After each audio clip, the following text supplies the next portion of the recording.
In our previous video, we showed you the brand new 2021 Yukon. But any new car looks good in the showroom. The question is, how does it drive when you really put some miles on it? The aesthetics, the flashy grille, the plush leather mean nothing if it doesn't handle the stresses of using it as a work truck or the wear and tear of a family vehicle. We shoot travel videos across the USA, oftentimes have to move quick, and need everything in a vehicle to work right. So we put it to the test on a 5,000-mile road trip, up I-95 through our nation's capital, testing city driving in downtown Philly, up the New Jersey Turnpike, into the mountains in upstate New York, across the dirt roads of beautiful Vermont, the covered bridges, back into the White Mountains of New Hampshire, along Coastal Highway 1 in Maine, through all the roundabouts of New England, chasing trains. How does this big vehicle do when driving on narrow roads made for smaller cars? Is it just too big for driving in congested cities? Or along the old 18th century roads of Portsmouth, made for a horse and carriage? How does that independent rear suspension handle the beat-up bumpy roads? Does the Yukon help the blood pressure levels when dealing with the aggressive drivers of New York City? How do the brakes respond when you have to stop quick to avoid an accident? What about the other safety features? We drive it in a variety of weather conditions. What is the real-world fuel economy? Will the furry members of your family like the Yukon? Is it comfortable for the long trips? So come with us as we answer these questions and many more as we put the 2021 Yukon to the test.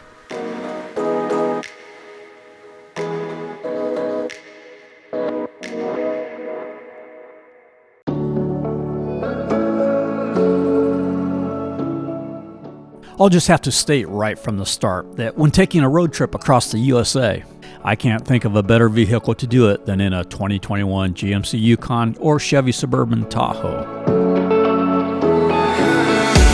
We'll start with our MPG testing. We showed in our first video at 63 miles per hour we got about 23 miles per gallon. We're at 70 miles per hour we got about 22.8 miles per gallon. But now that the engine is broken in, how does it handle at realistic highway speeds? I find at 80 miles per hour we got between 19.9 and 20.5. At 85 miles per hour it really drops down to about 18.5. So that is about 2 miles per gallon less than what we were getting on the outgoing Yukon model. You can gain that 2 miles per gallon back, and maybe a little bit more with the 5.3 liter that is in the other models like the AT4. Those AT4s look really nice, although you don't have the quad tailpipes. I prefer the 6.2 liter, especially when you are in congested cities like New York City, when you have to pull out on a busy road and you don't want to get run over by a New Jersey driver. It is nice having that 6.2. That goes when you need it to go. I find the 14 to 19 rating on the 6.2 liter four-wheel drive model is probably pretty accurate on the highway side, although much better if you keep the speeds at 70 to 80 miles per hour. But the city driving I have found to be a good 2 miles per gallon better than the 14 rating. Our overall miles per gallon for the whole trip from start to finish was 16.5. That is pretty amazing considering we are often stopped idling while doing our drone flights, usually 20 to 30 minutes at a time. And considering there was probably well over 200 stops like this, it shows that idling for long periods doesn't consume too much fuel. I also found the Yukon was pretty easy to navigate in city driving. The camera system, especially that view from the top of the vehicle looking down, extremely useful when trying to pull into a parking space in downtown Philly. The turning radius is as good as much smaller SUVs. Just amazed at how sharp it is, and not having to back up to navigate a U-turn is nice. The ride couldn't be any better. The shocks with the independent rear suspension and magnetic ride control really balance out the ride very nice. Just feels very solid and stable, yet smooth. Even driving on rough surfaces, the shocks respond to the bumps very well, smoothing out the ride. When you gotta drive for hours and hours, it's just amazing how comfortable this vehicle is. It really is comfortable for the really long trips, and the seat is very comfortable. So it's really been a plush ride. Just no issues whatsoever. It's just been total ease, smooth. There was one incident where the brakes got a real test, as I was going about 60 miles an hour and a car just pulled right in front of me, about 30 feet ahead. I slammed on the brakes. Bella ended up on the floor, but was able to stop in time. Brakes responded good. Another incident where I was changing lanes and just didn't see a car in my blind spot, but the sensors did, which put slight pressure on the steering wheel to keep me from changing lanes. So many safety features built into this truck, so you don't end up like that, or hit any panhandlers on the interstate. Being able to switch between adaptive cruise control and regular cruise control is something you couldn't do on the old Yukons. Having the adaptive cruise control is nice, but even more importantly, still also having the regular cruise control, because really I use the regular cruise control much more than the adaptive, because the problem with the adaptive is somebody pulls out kind of in your lane and then it automatically brakes. So the thumb lever makes it very convenient to adjust your cruise control speed.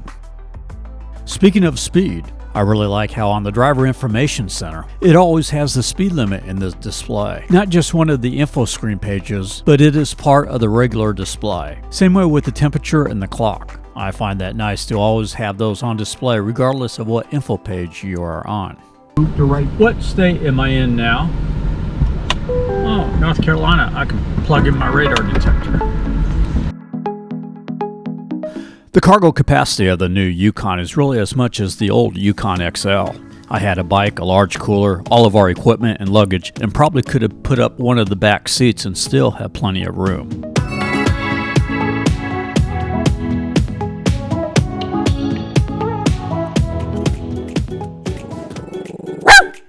Now the question is, how will your dogs like it? So we decided to ask the expert, and according to Bella, she says she really loves the new soft leather at the top of the door. She says it feels good on her paws. Nothing better than resting on it, feeling the wind on her face, as she smells the world outside. She also likes the fact that the cup holders are a little wider now. She can have her little water bowl, always there to get a drink whenever she wants.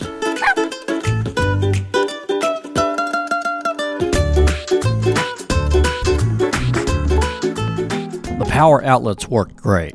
Now having two 110 outlets, one behind the center console and one in the rear of the truck. And also found that the new USB-C ports really charged up batteries, GoPros, phones quicker. So that was nice. I do wish there was more than one 12 volt. There used to be one inside the center console and one behind it. Now there's only one in the dashboard. This is one area where I think the Ram truck did it right by putting a 12 volt on top of the dashboard, so you don't have wires feeding down from radar detectors. Infotainment system works great. Use the Bluetooth to play my phone through the speakers. For navigation, I still like using a Garmin, but the GMC navigation is great. The voice activation system, not so great. I just use Google for that. But the maps are easy to navigate, and I use it as a secondary navigation system. Extremely good with the touch responsiveness. You can program so many things within the vehicle to the way that you like with the personalization settings in the infotainment system. I get this modified phone holder from ProClip USA. While it takes up some of my screen display, it keeps my phone up high, easy to see and operate. The Apple CarPlay and Android Auto also works good if you want to do it that way. Another tip when you get your Yukon is, get these all-weather floor mats from the dealer. You can see how dirty my floor was after the road trip.